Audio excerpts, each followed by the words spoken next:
Hello everyone and welcome to Success Sagar. Thank you very much for your love and support. My dear friends, I really get motivated when I see your lovely comments. तो अपनी series को आगे बढ़ाते हैं जो कि CPO SI 2020 and CGL mains 2019 पर based थी। समय को वेस्ट किए बगैर आइए क्वेश्चन से शुरुआत करते हैं हम इसकी। तो ये रहा पहला क्वेश्चन आप लोगों के स्क्रीन पर। इसका आंसर करें आप लोग। इसका सही आंसर क्या होना चाहिए जल्दी बताएं। आइए देखते हैं। जरा पहले मैं कुछ एग्जाम्पल लिखूं आपके सामने। मैंने एक एग्जाम्पल लिखा आपके सामने, प्ले हॉकी, ये एक एग्जाम्पल है। और एक दूसरा एग्जाम्पल मैं आप लोगों के सामने लिखता हूं, प्लेइंग हॉकी, प्लेइंग हॉकी। और अगर मैं आपसे पूछूं कि इन दोनों में से सही एग्जाम्पल कौन है, तो शायद आप बोलेंगे पहला वाला सही है। तो जी पहला वाला ही सही है, दूसरा गलत है। पहला इसलिए सही है क्योंकि पहले वाले में हमने सेंटेंस की शुरुआत एक वर्ब से की है और इसे कहा जाता है इंपरेटिव सेंटेंसेस। मतलब ये इंपरेटिव सेंटेंसेस का एक एग्जाम्पल है। इंपरेटिव सेंटेंसेस वो सेंटेंसेस होते हैं जिनकी शुरुआत हम वर्ब से करते हैं, और जब हम इनके वर्ब से शुरुआत करते हैं तो एक चीज़ क्लियर हो जाती है कि इसका जो सब्जेक्ट होता है वो अंडरस्टूड होता है, और जनरली वो सब्जेक्ट लिसनर होता है, और लिसनर हम सभी को पता है कि यू कहा जाता है। यानी कि यहाँ पे अगर मैंने बोला प्ले हॉकी तो एक चीज़ तो क्लियर हो गई कि उसका जो सब्जेक्ट है वो यू है। लेकिन अगर हमने दूसरे एग्जाम्पल की बात की तो यहाँ पे जो हमने प्लेइंग लिखा है, दिस इज अ जेरंड, ठीक है, और ये इसका ऑब्जेक्ट है। और अगर ये जेरंड है सेंटेंस में तो ये सेंटेंस में ही सब्जेक्ट का काम कर रहा है, ये वर्ब नहीं है। और अगर ये खुद ही सब्जेक्ट हो गया तो इसका वर्ब कहाँ है, यानी कि इस सेंटेंस में आगे यहाँ पे इसका वर्ब मिसिंग है, इसलिए ये सेंटेंस सही है।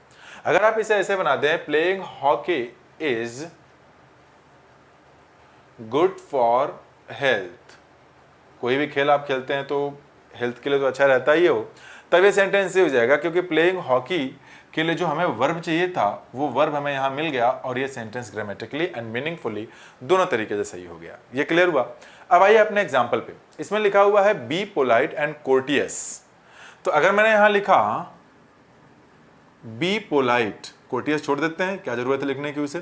तो बी पोलाइट का मतलब कि अब ये वर्ब हो गया और ये इसका क्या बन गया, कॉम्प्लीमेंट। यहाँ पे ये एडजेक्टिव है और ये बी लिंकिंग वर्ब है। तो जब ये वर्ब से सेंटेंस की शुरुआत हुई तो इसका मतलब ये हुआ कि अब ये पहले वाले स्टेटमेंट की तरह जो प्ले हॉकी मैंने लिखा था ये बिल्कुल इसी नेचर का सेंटेंस है। तो यानी कि अब ये भी क्या हो गया, इंपरेटिव सेंटेंस हो गया। और अगर ये एक इंपरेटिव सेंटेंस हो गया तो इसका मतलब ये हो गया कि अब ये वर्ब है और इसका जो सब्जेक्ट है वो अंडरस्टूड मान लिया जाएगा, वो क्या हो जाएगा, लिसनर, जो कि क्या है, यू है। तो बी पोलाइट अगर आपने लिखा तो ये वर्ब हो गया, इसका सब्जेक्ट ये। अब आप इस क्वेश्चन में अगर आगे बढ़े तो क्या दिया है, B polite and courteous will. अब यहाँ पे एंड कोर्टियस लिखिएगा आप, ये विल, ये तो एक अलग वर्ब आ गया आपके पास। जब ये वर्ब आ गया तो फिर ये वर्ब तो गलत है, यानी कि अब हमें इस सेंटेंस में जब वर्ब आया है तो ये इस वाले पैटर्न का सेंटेंस नहीं हुआ, ये दूसरे वाले पैटर्न का सेंटेंस हुआ। और अगर ये दूसरे वाले पैटर्न का सेंटेंस हुआ तो फिर यहाँ पे जो भी ये वर्ब लिखा हुआ है इसे आपको जेरंड बनाना पड़ेगा। यहाँ पर इस बीइंग को हटाइए, सॉरी बी को हटाइए, बीइंग बना दीजिए, और इस सेंटेंस में जो है कि वर्ब का नहीं फिर सब्जेक्ट का काम करेगा और ये सेंटेंस सही हो जाएगा। अब आप ये सोचेंगे कि टू बी पोलाइट क्यों नहीं किया गया, जेरंड और इन्फिनेटिव दोनों लगा सकते हैं। देखिए सही वो भी है, लेकिन इसे मोर नेचुरल माना जाता है, इस वजह से बीइंग इज एक्सेप्टेबल, और ऑप्शन भी हमारे वही दिया है। तो B polite and courteous will greatly improve, मैं इधर देख रहा हूँ, इसका मतलब नहीं कहीं और देख रहा हूँ, मेरी स्क्रीन जिस पर क्वेश्चन लिखी वो इधर है, कुछ और मैं समझिएगा। Be polite and courteous will improve your chances of making friends at new office. अब बी पोलाइट तो गलत, अगर वो गलत हो गया तो नो इंप्रूवमेंट, यानी ऑप्शन नंबर 3 जो है वो हो गया इनकरेक्ट, इंप्रूवमेंट करना है। अब बात ये आती है कि लगाएं कौन सा। हालांकि आंसर आपको पता चल गया होगा कि दूसरा होगा, बीइंग पोलाइट एंड कोर्टियस, यही सही ऑप्शन है इसका। लेकिन पहला क्यों नहीं होगा और चौथा क्यों नहीं होगा? पहला इसलिए नहीं होगा, जो पहला ऑप्शन है उसमें लिखा हुआ है बाई बीइंग। तो बाई बीइंग ऐसा नहीं है कि बाई बीइंग किसी सेंटेंस से जो है मैं आ नहीं सकता, लेकिन यहाँ मुद्दा ये है कि हमें सब्जेक्ट चाहिए। चूंकि ये एक प्रेपोजिशन है और अगर ये एक प्रेपोजिशन है तो बीइंग तो ऑब्जेक्ट बन गया, तो सब्जेक्ट तो फिर नहीं आया। तो आगे जो विल लिखा हुआ है, विल ग्रेटली इंप्रूव, उसका सब्जेक्ट तो मिलेगा नहीं, तो फिर ये भी गलत हो जाएगा। यही एरर आपके ऑप्शन नंबर 4 में भी है, for being polite and courteous. For being polite and courteous इतना तो सही है, जैसे ये बोला गया, for being polite and courteous, comma आगे लिख दिया जाए, ऐसे लिख दिया जाए, यू मस्ट बी केयरफुल, या कुछ भी आगे जोड़ दीजिए सेंटेंस, तब ये सेंटेंस से हो जाएगा। By being polite and courteous, आगे एक दूसरा सेंटेंस जोड़ दें, यू कैन डू एनीथिंग, आप कुछ भी कर सकते हैं, ये पोलाइट होकर के और कोर्टियस होकर के। तो ऐसा तो कुछ इसमें अगला वर्ब, सब्जेक्ट तो आया नहीं है, डायरेक्ट वर्ब ही आ गया, तो उसके लिए हमें क्या चाहिए, सब्जेक्ट, और सब्जेक्ट बनेगा जेरेंड, जो ऑप्शन में है 2 में, यानी कि सही ऑप्शन हो गया हमारा being polite and courteous, right.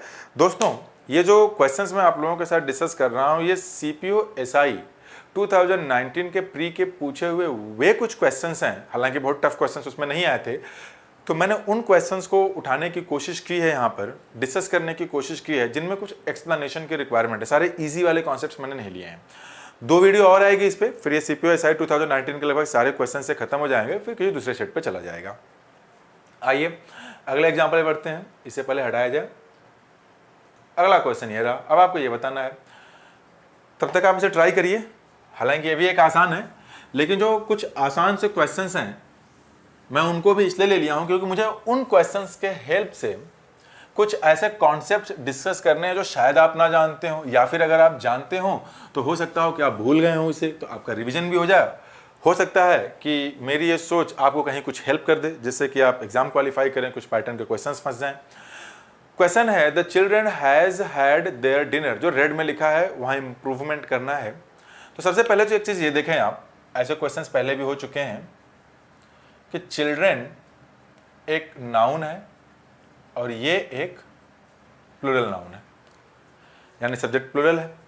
अब हमें एक बात समझ लेनी चाहिए कि हैव, हैड, हैड, ये जो हैव है ये आपका मान लेते हैं कि मेन वर्ब है, और अगर ये मेन वर्ब है तो ये बताएगा टू पजेस, ये पोजीशन को बताएगा, और यही बताएगा, चूंकि यहां पे दूसरी वाली मीनिंग आ रही है, टू हैव की मीनिंग टू ईट भी होता है, टू ईट कोई चीज खाना, टू टेक, है ना, टू कंज्यूम समथिंग।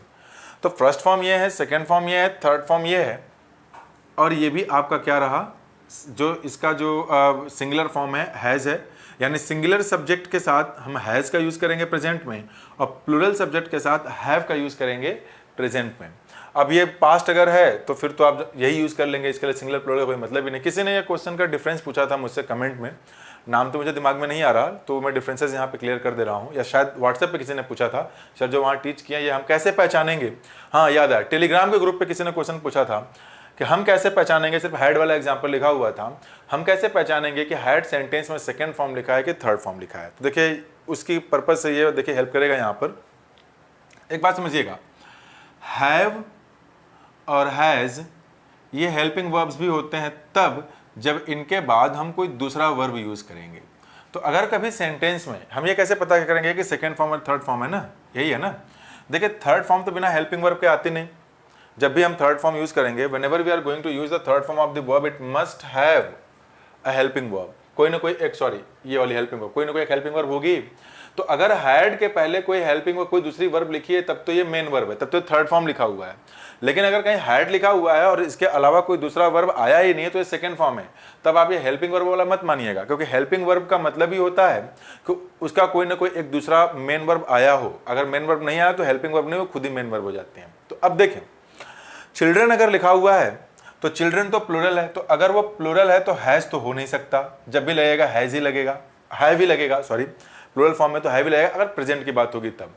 तो दिए गए जो ऑप्शन है हमारे पास, वो हैज तो हट ही गया, यानी कि इसमें इंप्रूवमेंट की जरूरत है, तो ऑप्शन नंबर 3 कट गया। दूसरी बात आती है कि इज भी तो सिंगुलर ही है, अगर इज सिंगुलर है जो कि पहले ऑप्शन में दिया है तो ये भी कट गया, आना चाहिए तो आर आना चाहिए था, हट गया। अब बचा हमारे पास option number 2 and option number 4, इन दोनों में से कौन सा उठाएं।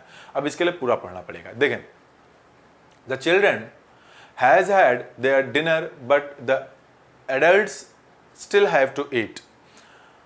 अब अगर आपने हैव देयर डिनर लिखा तो हैव देयर डिनर का मतलब क्या है, एक ही बार हैव आया है, तो हेल्पिंग वर्ब तो हो नहीं सकता, क्योंकि हेल्पिंग वर्ब उसे हम तब बोलेंगे जब उसके बाद कोई दूसरा मेन वर्ब आया। तो कोई दूसरा वर्ब तो आया ही नहीं, तो यानी कि हैव वो ये खाने वाला है, डिनर की बात हो रही है ना, हैव। तो ये प्रेजेंट, अगर हमने वर्ब के फर्स्ट फॉर्म यूज कर ली प्रेजेंट टेंस में, तो इसका मतलब ये हो गया फर्स्ट फॉर्म का कि हम एक रिपीटेटिव एक्शन को शो कर रहे हैं जो कि रिपीटिशन को शो करता है, किसी एक्शन के पुनरावृत्ति को शो करता है।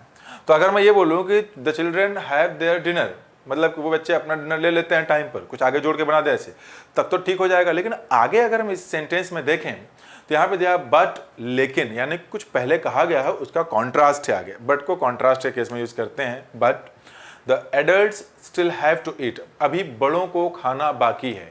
तो बड़ों को खाना बाकी है, तो बच्चों के बारे में बात हुई, तो बच्चे तो खाना खा ही चुके होंगे, मतलब बच्चों ने खाना खा लिया है, अब बड़ों को खाना बाकी है।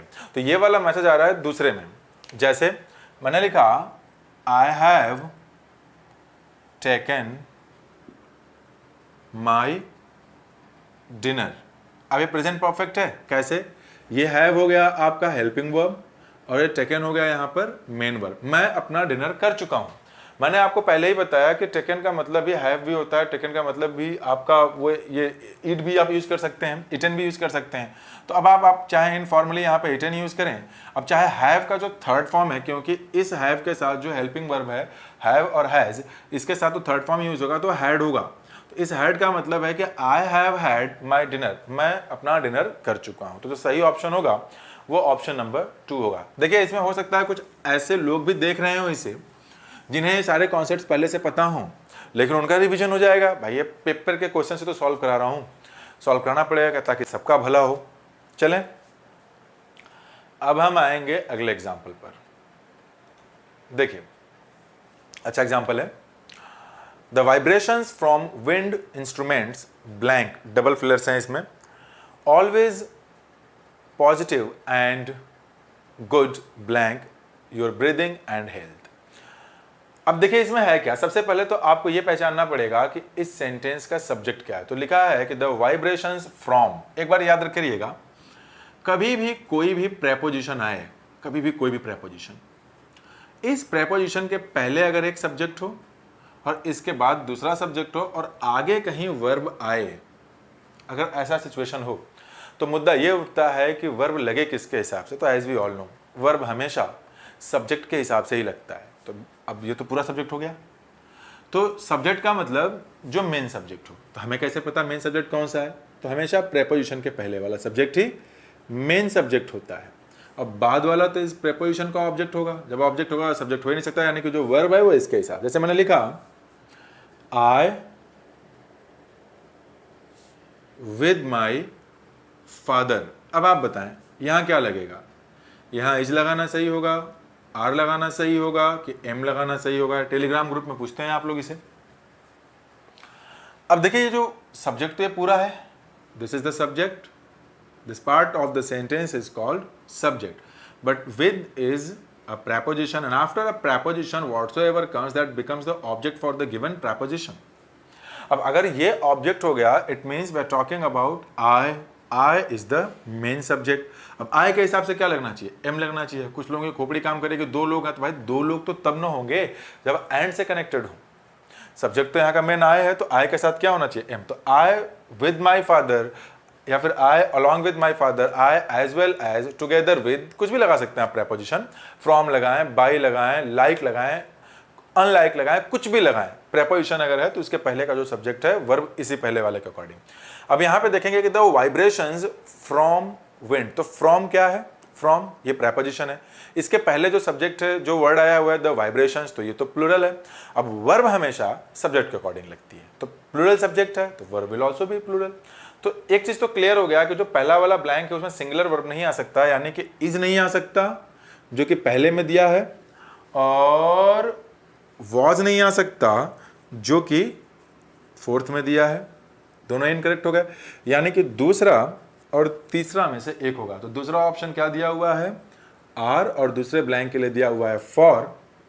तीसरा दिया हुआ है वर, और दूसरे ब्लैंक के लिए दिया हुआ है टू।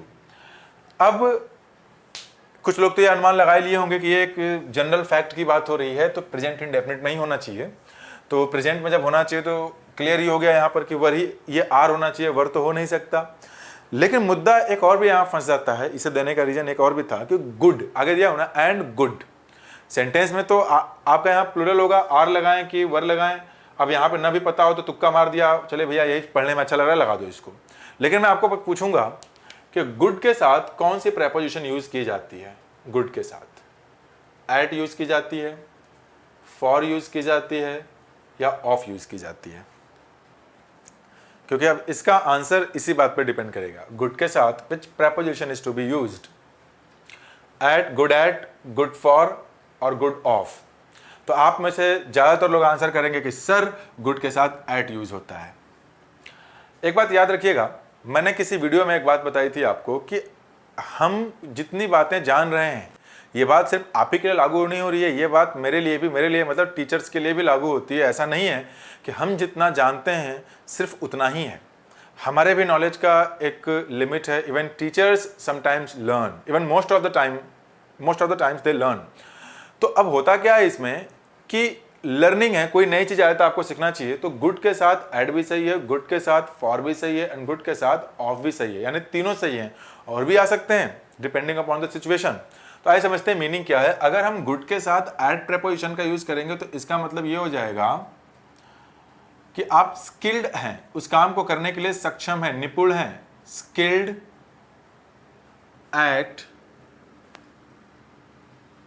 Doing something. थोड़ा उधर जगह कम था इसलिए मैंने वैसे लिख दिया, स्किल्ड एट डूइंग समथिंग। अगर मैं बोलूं I am good at teaching, तो इसका यह मतलब है I can teach well, I have the skill to teach English, I am good at teaching English. इसका मतलब यह है कि मेरे अंदर वो स्किल है कि मैं इंग्लिश पढ़ाऊं। अगर मैंने बोला कि it is good for you, अगर कोई चीज गुड है, गुड फॉर समबडी समथिंग, या फिर कोई ऑर्गेनाइजेशन आप लिखते हैं, तो गुड फॉर समबडी समथिंग का मतलब होता है बेनिफिशियल, कि ये उसके लिए यूजफुल है, बेनिफिशियल है। अगर मैंने बोला गुड ऑफ, तो गुड ऑफ का मतलब हो जाएगा आपका कि आपने कोई चीज किया है किसी को बेनिफिट देने के लिए, to benefit somebody, to benefit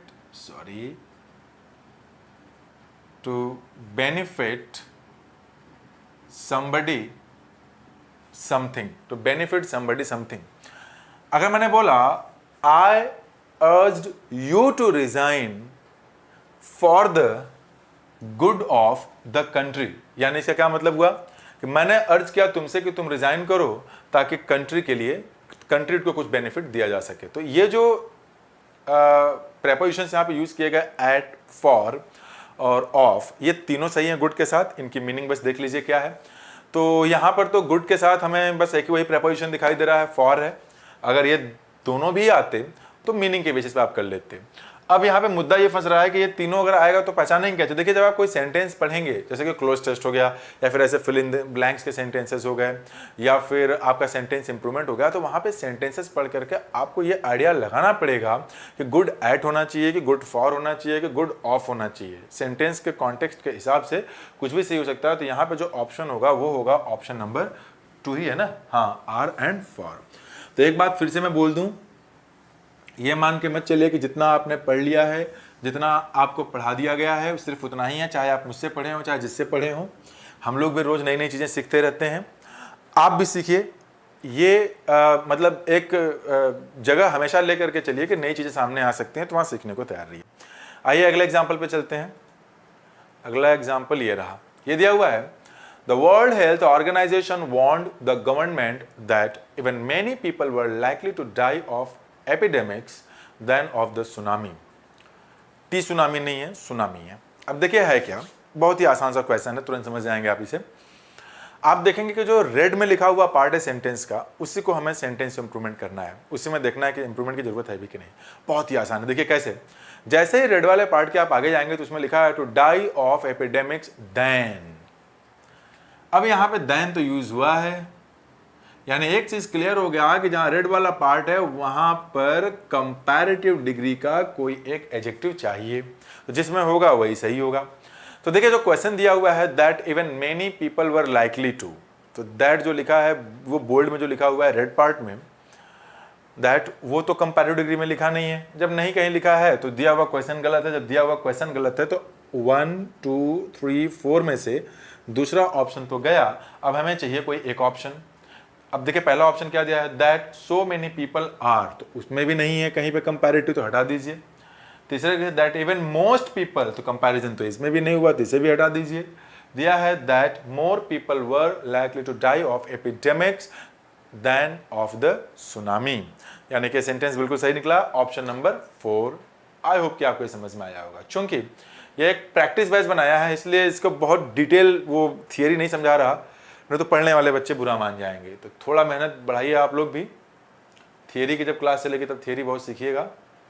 आइए इसमें आते हैं, अगला क्वेश्चन है तो बहुत ही आसान सा क्वेश्चन है। डिटर्मिनर्स का नाम तो सुना ही होगा। डिटर्मिनर्स वो वर्ड्स होते हैं जो नाउन्स के साथ आते हैं, उनको डिटरमिन करते हैं। अब एक बार डिटर्मिनर भी मैंने किसी वीडियो में डिस्कस किया था मैंने। अब देखिए यहाँ पे है क्या कि मच और मेनी, ये दोनों की मीनिंग बिल्कुल सेम होती है ना। लेकिन मच जो है ये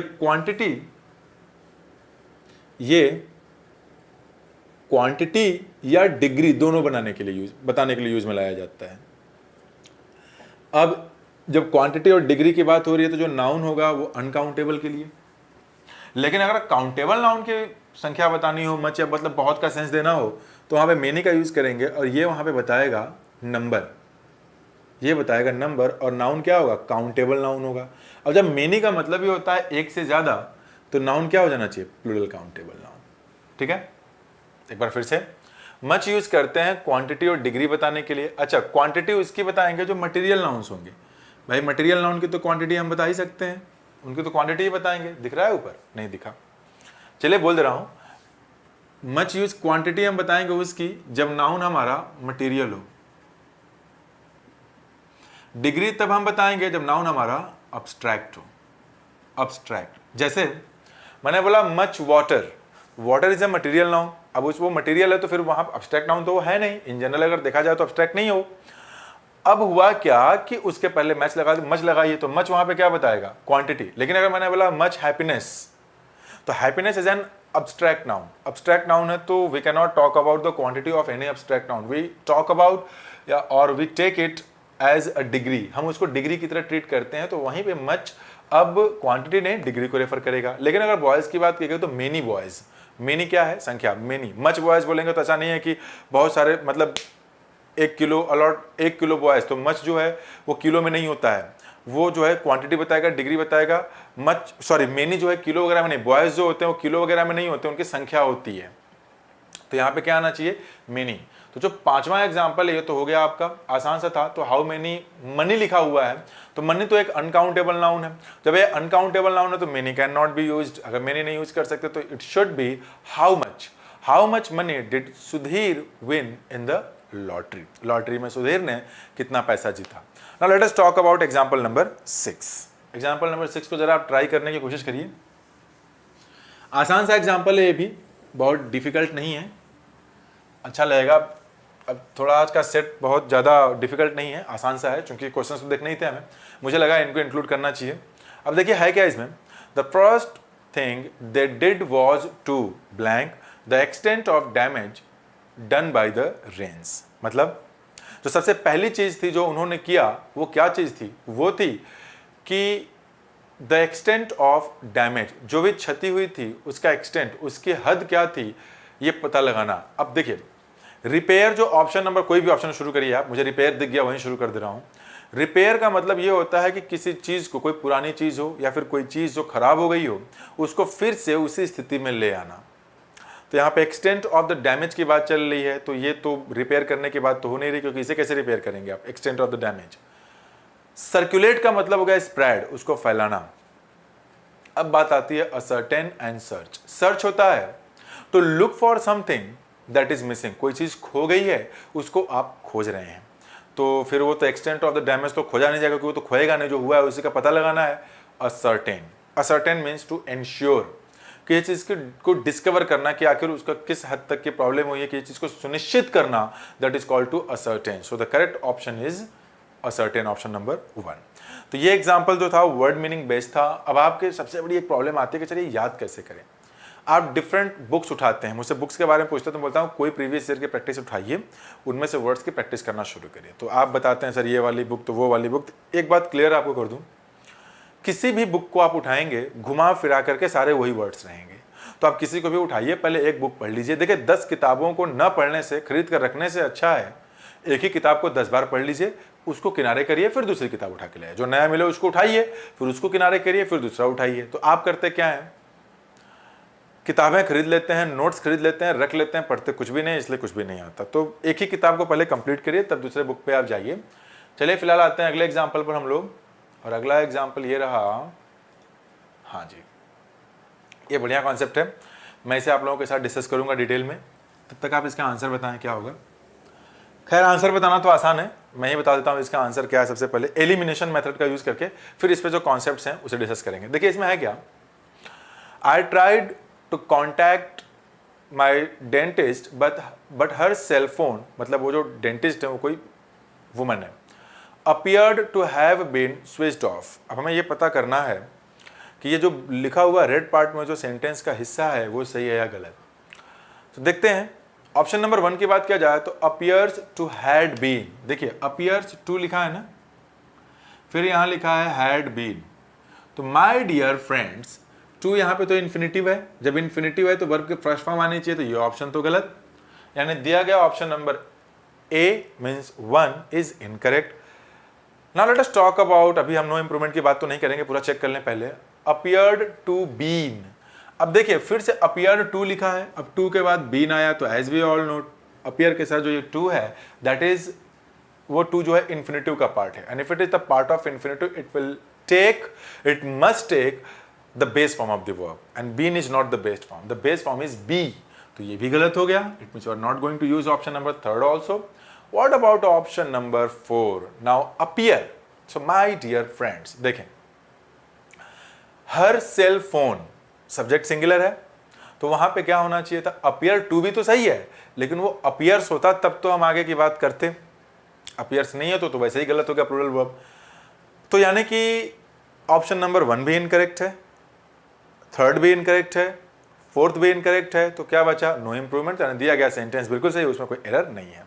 लेकिन मैं इसे डिटेल में डिस्कस करना चाहूंगा। भाई ये वाला एग्जांपल तो एलिमिनेशन मेथड से हो गया, लेकिन हमारे सामने कई ऐसे भी एग्जांपल्स आएंगे जो एलिमिनेशन मेथड से नहीं होंगे। You must know the concept. तो सबसे पहले मैं इस क्वेश्चन को पहले हटाऊं, यहाँ से पूरा बोर्ड लूँ और आपको डिटेल में कुछ एग्जाम्पल्स लिखता हूँ आपके सामने, और आपको बताना है कि एग्जाम्पल्स कौन सा सही है कौन से गलत है उसमें। पहला एग्जाम्पल मैंने यहाँ लिखा, it appears to rain, it appears to rain last night, it appears to rain last night। Okay, ये बहुत ऊपर हो गया है, थोड़ा मैं इसे मिटा दूं क्या, नहीं रुकिए मिटाऊंगा नहीं, यहाँ पे मिटाई के दोबारा लिख देता हूँ इसे ताकि क्लियर रहे, क्यों जल्दीबाजी किया जाए। मैंने एक एग्जांपल यहाँ लिखा, it appears to rain last night, है ना। एक दूसरा एग्जांपल लिखता हूँ मैं यहाँ पर, it appears to rain tonight, ठीक है। एक मैं तीसरा एग्जांपल लिखता हूं फिर यहां पर, it appears to rain outside।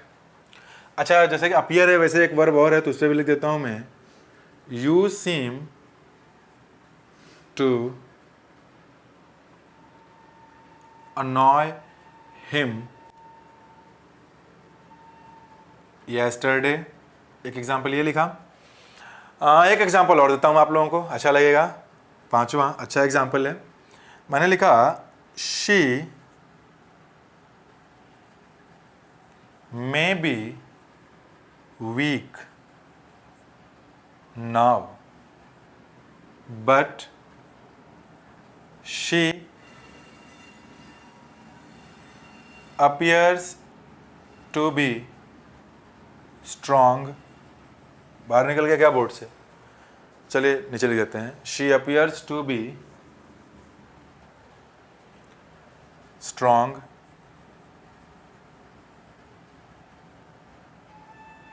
earlier, she appears to be strong earlier। ये कुछ एग्जाम्पल्स हैं, आपको इसे बताना है, ठीक है। चलिए बताइए। अच्छा रुकिए, मैं एक एग्जाम्पल और लिख देता हूं आपके लिए, आप बताइएगा कि ये एग्जाम्पल सही लिखा है मैंने गलत लिखा है। I am glad to have left school. I am glad to have left school, ठीक है।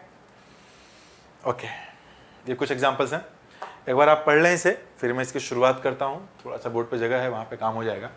देखिए है क्या, मैंने ये प्रैक्टिस कही किसी वीडियो में एक बार डिस्कस की थी आप लोगों के साथ। वहाँ मैंने बताया था कि इन्फिनेटिव हम तब यूज़ करते हैं जब हमें किसी फ्यूचरिस्टिक इवेंट की बात करनी हो। जेरेंड हम तब यूज़ करते हैं जब मेन वर्ब के साथ, मतलब एक एक्शन जो कॉन्टिन्यूएशन में हो या फिर मेन वर्ब के पहले हो। तो मैं यहाँ कॉन्टिन्यूएशन लिख देता हूँ इन जनरल।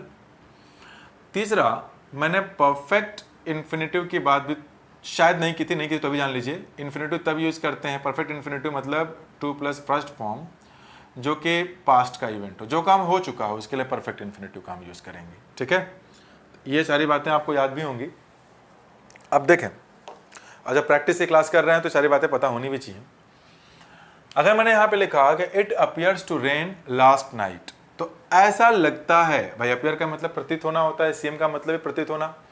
ऐसा लगता है कि कल रात को बारिश हुई थी, या ऐसा लगता है कि कल रात को बारिश होती है, आप ही बताएं, या बारिश होगी। भाई इन्फिनेटिव अगर लेके चलें इस वाले कॉन्सेप्ट, तो इसका मतलब ये होगा कि ऐसा लगता है कि कल रात को बारिश होगी, लेकिन ये तो पास्ट है। तो पास्ट का मतलब ये हो गया कि मान लेते हैं कि आप सुबह सो करके उठें, सुबह सो करके उठने के बाद आपने देखा कि कुछ मौसम यार बड़ा सुहाना है, रोड गीले हैं, तो आपको ऐसा लगा कि ऐसा लगता है कल रात को बारिश हुई थी, यानी बारिश हो चुकी थी पास्ट में और आपको प्रेजेंट में लगता है। तो प्रेजेंट में लगता है तो उसके लिए तो ये अपीयर्स ठीक ही है, लेकिन जब पास्ट में हो चुका था तो फिर वहाँ क्या लगाएंगे हम, परफेक्ट इन्फिनेटिव। जब परफेक्ट इन्फिनेटिव की बात होगी तो रेन हटाएंगे हम, इसे लिखना पड़ेगा इट अपीयर्स टू हैव रेन्ड, ठीक है। एक ये कॉन्सेप्ट है, क्योंकि ये जो क्वेश्चन हमारे पास था, देखिए यहाँ पे वही कॉन्सेप्ट यूज हुआ है। वो तो खैर हमने एलिमिनेशन मेथड पे क्वेश्चन सीख ही लिया। दिख रहा है क्या ये? हाँ दिख रहा है, चलिए रहने देते क्वेश्चन भी। To have been switched off है ना, हर cell phone appear to have been switched off, तो वो जो लिखा है वो परफेक्ट इन्फिनेटिव ही था, परफेक्ट इन्फिनेटिव का पार्ट था, पैसिव में लिखा है, यानी कि आई ट्राई टू कॉन्टैक्ट माई, मैंने कोशिश काफ़ी किया लेकिन बट हर अपीयर, ऐसा लगा कि उसका जो फ़ोन था स्विच ऑफ था। मतलब होता है ना कि कई बार स्विच ऑफ होता है तो आवाज़ नहीं आती उसकी, मतलब लगता ही नहीं है कॉल। कई बार तो बता देता है कि स्विच ऑफ है, लेकिन कई बार जब आप कॉल करते हैं तो कॉल एंडेड शो करता है, तो वो वाला केस होगा। तो इसलिए ऐसा लगा कि भाई स्विच ऑफ रहा हो, तो वो पास्ट की बात थी। अब यहाँ पे अगर बोला जाए कि it appears to rain tonight, तो ऐसा लगता है कि आज रात को बारिश होगी, तो यानी फ्यूचरिस्टिक इवेंट हो, तो यहाँ पे तो ये सही है। अब अगर मैंने बात की तीसरे एग्जाम्पल की, it appears to rain outside, तो इट अपीयर्स ऐसा लगता है कि बाहर बारिश, तो आउटसाइड का मतलब कि आप घर में हैं, आपके घर के बाहर, तो आपके घर के बाहर की बात हो रही है, तो ना तो ये फ्यूचरिस्टिक इवेंट है, ना तो ये पास्ट का इवेंट है, बल्कि प्रेजेंट का कॉन्टिन्यूस एक्शन शो कर रहा है, यानी ये वाली पार्ट है। तो अब यहाँ पे क्या करना पड़ेगा, इसे जेरन बनाना पड़ेगा। तो लेकिन ये इन्फिनेटिव के पार्ट को लेता है, तो टू के साथ हमें क्या लगाना पड़ेगा, बी सबसे पहले, और फिर इस रेन को क्या करना पड़ेगा, रेनिंग करना पड़ेगा। यानी ये कॉन्टिन्यूस में ऐसा लगता है कि बाहर बारिश हो रही है, ऐसा लगता है कि आज शाम को मतलब रात को बारिश होगी, और ऐसा लगता है कल रात को बारिश हुई थी। अभी जब ये बातें आप समझ चुके हैं, तो question number 4, question number 5 and question number 6 इसका आंसर करने की कोशिश करिए। तो मैं क्वेश्चन हटा दूं, हटा देते हैं इसे। देखिए 5, ये गलत है कि सही? She may be weak now, हो सकता है कि वो अभी कमजोर हो सकता है कोई लड़की है जिसे आपने देखा और आपने बोला कि हो सकता है कि वो कमजोर हो, अभी कमजोर हो, लेकिन she appears to be strong earlier, लेकिन ऐसा लगता है कि वो पहले कभी बहुत ही स्ट्रांग रही होगी। मान लेते हैं कि कोई लेडी है, ठीक है, या फिर कोई लड़का है और तबीयत खराब हो गया, या फिर कोई एक्सीडेंट वगैरह हो गया, कुछ भी हो सकता है उसे, जिसकी वजह से वो अभी कमज़ोर हो गया, ढंग से खा पी नहीं पाया। अभी जैसे कोरोना का ये पैंडेमिक जो ड्यूरेशन चल रहा है, इसमें कई लोगों की जॉब चली गई, कई लोग टेंशन में खाएंगे, डिप्रेशन में आ गए, वो कमज़ोर हो गए। लेकिन मे बी को पहले कभी जिम वगैरह गए हों, मेगे प्लेट डंबल्स वगैरह काफ़ी मारे हो, काफ़ी अच्छी खासी बॉडी हो, और लेकिन कमजोरी होने की वजह से कोई काम ना कर पा रहे हो, तो जो आपने देखा और देख के लगा कि ये बंदा अभी जरूर कमजोर दिखाई दे रहा, हो सकता है कि अभी कमजोर हो, लेकिन ये पहले जरूर स्ट्रांग रहा होगा, बॉडी देख करके ऐसा लगता होगा कि भाई बॉडी वगैरह डोले सोले बने होंगे उसके, अच्छा चेस्ट होगा, तो वो एक सिचुएशन है। तो अब यहाँ पे क्या लिखा अर्लियर, कि अभी तो कोई बंदा आपको जरूर दिखाई दे रहा है कोई कमजोर है, लेकिन हो सकता है कि पहले कभी हो। तो अर्लियर से ये पता चला कि पहले कभी वो रही हो, कैसी रही हो, स्ट्रांग रही हो। तो ये तो पास्ट का इवेंट है, जब पास्ट का हो गया यानी हो चुका है, तो इसको परफेक्ट में लगाना पड़ेगा। तो टू के साथ हैव लगाइए, बी का थर्ड फॉर्म क्या लगाएंगे, बीन लगाएंगे, तो ये सेंटेंस सही हो जाएगा। ठीक है, अब हम आते हैं अगले वाले पे, आई एम ग्लैड। अब मैं खुश तो हो ही गया ना, मैं खुश हूं, तो जो खुश हूं तो इसका क्या मतलब है, to have left the school. To have left the school का मतलब यह है कि मैंने स्कूल को छोड़ दिया, मैंने स्कूल को छोड़ दिया, इस बात के लिए मैं खुश हूं। तो ये सेंटेंस भी सही था, और इसी पे बेस्ड जो है ये क्वेश्चन आपको आगे दिया था। तो ये था वर्ब अपीयर और सीम पे बेस्ड कुछ एग्जाम्पल्स जो मैंने आपको यहाँ समझाया, इन्हें समझे रहिए, और अगर इनके क्वेश्चन आते हैं तो आप ध्यान दीजिए। क्लोज टेस्ट वगैरह में ये मिलते ही रहते हैं। चलिए अगले एग्जाम्पल पर हम आते हैं। 7 हो गए, 8वें पर आइए। हाँ चलिए, ये वर्ड मीनिंग बेस्ड है, तो तब तक आप ट्राई करिए इसे। डिक्शनरी वगैरह तो रखे ही होंगे, तुरंत पलट लेंगे पन्ना उसका, चेक करके बताइए क्या होगा। जल्दी चेक भी नहीं कर पाएंगे इसे आप शायद।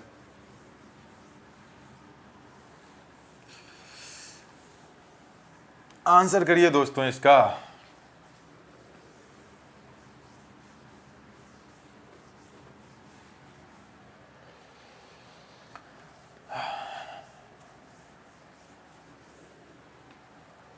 ओके नाउ, अनफॉर्चुनेटली, दुर्भाग्यवश, दुर्भाग्यवश ये जो इसकी मीनिंग है वर्ड की, अनफॉर्चुनेटली की, ये सेंटेंस एडवर्ब कहा जाता है। जैसे अनफॉर्चुनेटली, फॉर्चुनेटली, लकली, अनलकली। इसका मतलब ये है कि सेंटेंस एडवर्ब का मतलब ये होता है कि सेंटेंस के पहले जाते हैं और पूरे सेंटेंस को मॉडिफाई करते हैं, किसी पर्टिकुलर वर्ड को नहीं। तो अनफॉर्चुनेटली, दुर्भाग्यवश, the computer has also been responsible, क्या लिखा है, भी नहीं है ना, रेस्पॉन्सिबल फॉर द ब्लैंक, मतलब कि जो दुर्भाग्यवश जो कंप्यूटर है वो भी रेस्पॉन्सिबल रहा है किस चीज़ के लिए, of fraudulent schemes through which, जिसके द्वारा many people are deceived by promises of quick wealth. अब उस ब्लैंक में लगाना है। देखिए प्रोमलगेशन क्या है, 4 वर्ड दिया ना, प्रोमलगेशन, प्रिटेंशन, प्रोक्लेमेशन एंड प्रोलिफरेशन। जब तक इनकी मीनिंग नहीं पता होगी, चाहे जो ट्रिक लगा लीजिए, चाहे जैसे पढ़ लीजिए, वो सॉल्व नहीं होने वाला। तो चलिए मैं समझाता हूँ। प्रोमलगेशन का मतलब होता है आपका कि किसी भी पर्टिकुलर आइडिया या किसी पर्टिकुलर बिलीफ को, आप सुन के लिख लीजिएगा इसे, स्प्रेड करने का प्रोसेस। यानी कि अगर आप किसी आइडिया या किसी बिलीफ को स्प्रेड करते हैं तो इसे कहा जाता है प्रोमलगेशन। और इसका जो वर्ब वाला फॉर्म है वो है आपका प्रोमलगेट। वर्ब भी मैं लिख देता हूँ, उसी वर्ब से नाउन बना है, प्रोमलगेट। ये वर्ब है, इसी से बना हुआ है क्या, नाउन। टू, इसका मतलब है to spread a particular idea और a belief among many people. तो आइडिया और बिलीफ को स्प्रेड करने का जो प्रोसेस है वो वाली मीनिंग तो यहाँ सुटेबल हो नहीं रही, तो ऑप्शन नंबर 1 तो गलत ही है। If I talk about option number 2, pretension. Pretension का मतलब क्या लग रहा है, पहला हो गया, दूसरा वर्ड बताइए। ये जो प्रिटेंशन वर्ड है इसका मतलब ये होता है एक ऐसा अपीयरेंस जिसमें कि आप दूसरों से ज़्यादा इंपॉर्टेंट हो, ऐसा प्रतीत हो। ये भी केस यहाँ नहीं आ रहा, मतलब मोर इंपॉर्टेंट, एक ऐसा अपीयरेंस जिसमें आप मोर इंपॉर्टेंट दिखाई दें। प्रोक्लेमेशन, इसका मतलब क्या हो गया आपका, एक अनाउंसमेंट, जैसे कि प्रोक्लेमेशन ऑफ वॉर, वॉर का एक अनाउंसमेंट। प्रोलिफरेशन मतलब किसी भी चीज़ की संख्या में वृद्धि कर देना, इंक्रीज। तो अब जरा वहां पर लगा करके देखिए, रिस्पॉन्सिबल फॉर द प्रोलिफरेशन, यानी कि यही वर्ड सही है, ऑप्शन नंबर 4। तो ये जो क्वेश्चन था इसका कोई स्पेशल लॉजिक नहीं था कि ये इसी वजह से हुआ है। इनके मीनिंग्स को आपको पहचानना है, पढ़ना है, सेंटेंस में फिट करना है, तभी ये सही कर पाएंगे, नहीं तो नहीं कर पाएंगे आप इसे। तो ये भी क्वेश्चन सही हुआ। आइए आगे बढ़ते हैं। अगला क्वेश्चन है हमारा क्वेश्चन नंबर 9। जरा इसे बताएं तो क्या करना है इसमें। In the sentence, identify the segment which contains the grammatical error. Okay. They informed the teacher that all of their family members would be going to Visakhapatnam. अब आंसर तो आप समझ ही गए होंगे इसमें कि कहाँ एरर है, लेकिन आइए कुछ समझते हैं इसमें।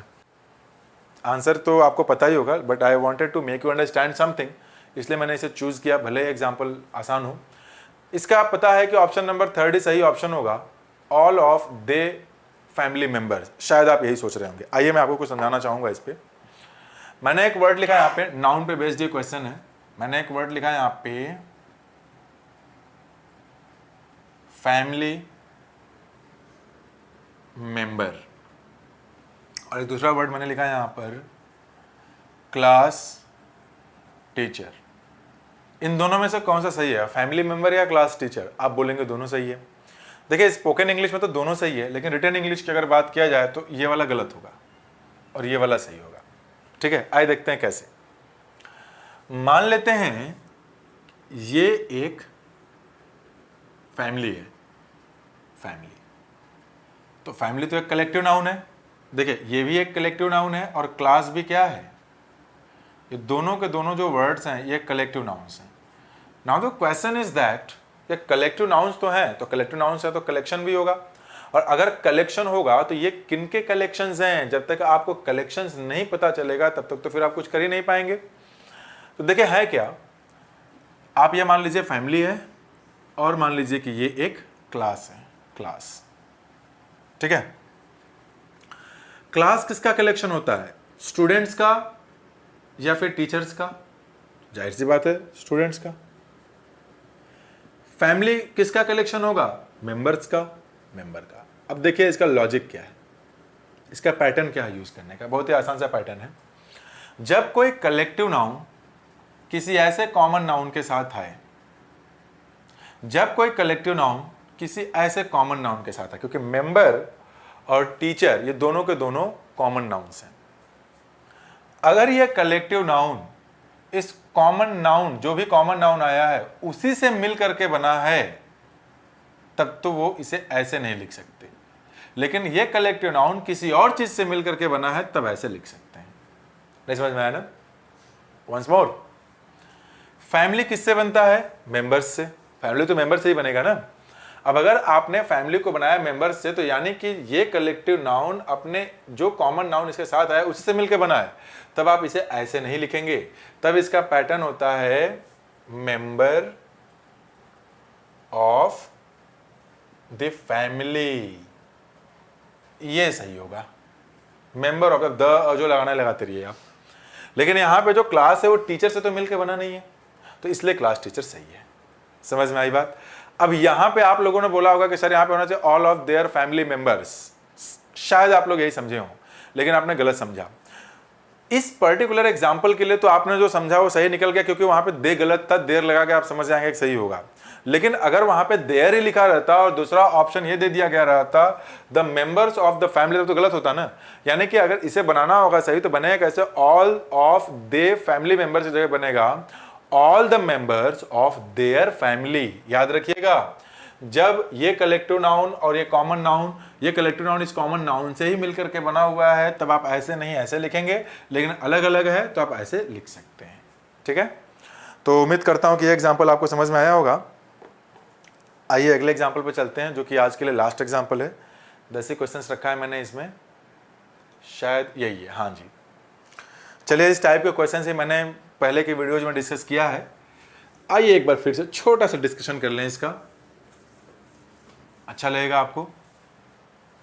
वीडियो को लाइक और शेयर करना ना भूलें।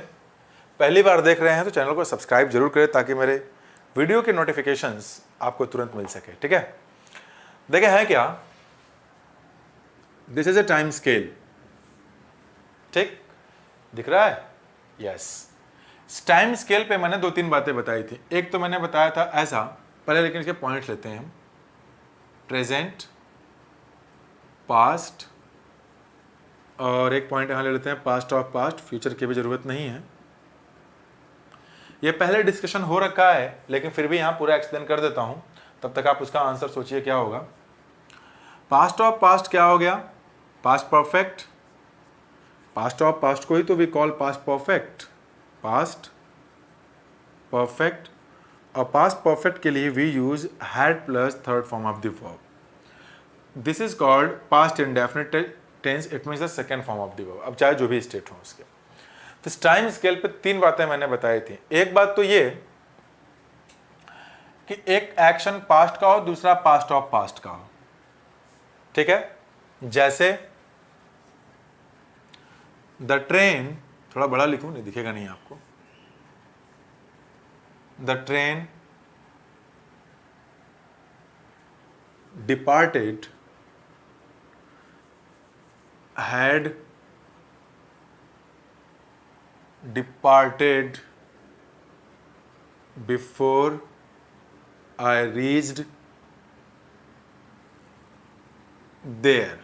मान लेते हैं ये एग्जांपल है, the train departed, the train had departed before I reached there. अब देखिए इसमें है क्या, मैं पहले वहां पहुंचा, मैं वहां पहुंचा उसके पहले ही जा चुकी थी। यानी कि एक केस तो ये हो सकता है टाइम स्केल पे, दूसरा केस ये हो सकता है, मतलब एक एक्शन ऐसा किया कि हाँ हुआ हो, एक इधर से इधर हुआ हो, और दूसरा केस ऐसा हुआ है कि एक पास्ट में हुआ है और पास्ट से घूम के इधर ही जा रहा है, तो वो भी पास्ट इंडेफिनिट नहीं बनेगा। जैसे ही दिखेगा, हाँ,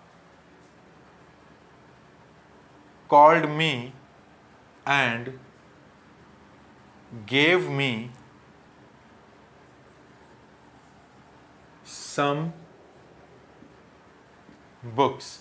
He called me and gave me some books। अब देखिए उसने मुझे बुलाया, मान लीजिए यहां बुलाया, तो जो बुक देने का काम किया वो पास्ट ऑफ पास्ट हो गया, नहीं पास्ट से प्रेजेंट की तरफ आया तो भी पास्ट इंडेफिनिट। यानी एक दूसरा केस, एक केस ये हो सकता है past and past of past का, दूसरा ये हो सकता है कि पास्ट एंड पास्ट से प्रेजेंट की तरफ मूवमेंट। एक केस और भी हो सकता है, वह केस ये है कि जब कोई काम चल रहा हो, जैसे ये मान लेते हैं कि आप रोड क्रॉस कर रहे हैं, ट्रक आया धक्का मारा, यानी एक काम चल रहा है, यानी कि a truck hit me when I was crossing the road, तीसरा केस। और एक चौथा केस ये बनता है आपका कि जब ये वाला काम चल रहा था उसी समय कोई दूसरा काम भी चल रहा था, दोनों साथ साथ चल रहा था। जैसे आई वॉज प्लेइंग, मैं खेल रहा था, while my mother was sleeping, जब मेरी मम्मी सो रही थी, या when my mother was sleeping, मैं खेल रहा था जब मेरी मम्मी सो रही थी। तो 4 केस हो गए। यानी इस टाइम स्केल पे एक केस तो ये हो गया past and past of past का, दूसरा केस हो गया आपका ये वाला कि past and past to present वाला, तीसरा केस ये हो गया कि एक एक्शन कॉन्टिन्यूएशन का होगा, दूसरा एक्शन सडन होगा, चौथा केस ये हो गया कि दोनों कॉन्टिन्यूएशन के होंगे। पहचानिए इनमें से 10वां क्वेश्चन कौन सा है इन चारों में से। Some people in the audience were asleep। अब ठीक है, while the chief guest was speaking। अब अगर आपने बोला whenever the chief guest spoke, जब कभी भी वो बोले, when the chief guest has spoken, देखिए अगर पास्ट की बात हो रही है तो दूसरा ऑप्शन तो हो नहीं सकता, while the chief guest is, ये भी प्रेजेंट हो नहीं सकता, यानी कि दूसरा तीसरा हो नहीं सकता। अब बताना है आपको कि ऑप्शन नंबर 1 होगा कि ऑप्शन नंबर 4 होगा।